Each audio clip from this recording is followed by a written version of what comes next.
Good morning, ninth class. Today we will revise the poem Wind.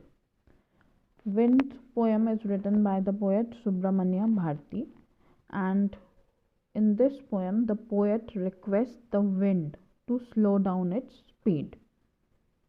And the wind, it breaks the shutter of the windows, it scatters the paper and throws down the books on the shelf. And wind tears the pages of the books and it brings rain. And this wind also makes fun of the weak, as uh, these weak people, they are afraid of the wind and they are afraid of the damages which are caused by the wind. So wind, it makes fun of the weak people.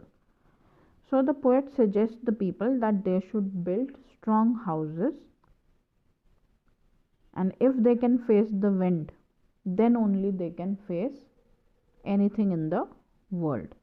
So they have to have a strong heart in order to face the wind. So what does actually wind symbolize?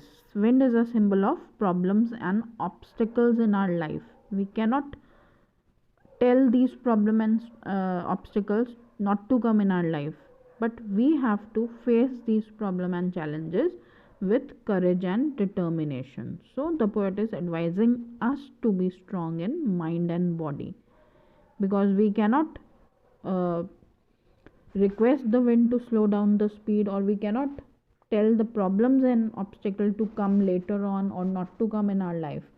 So we have to be strong in our mind and body, and this way when we will be strong, we will have friendship with the wind, means we will be able to overcome difficulties and challenges, and then we will be able to face them boldly.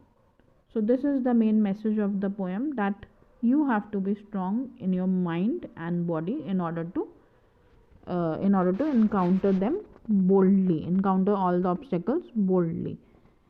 And if you are weak, you will be afraid of difficulties, and even people will make fun of you, but only strong people can make a way through difficult situations.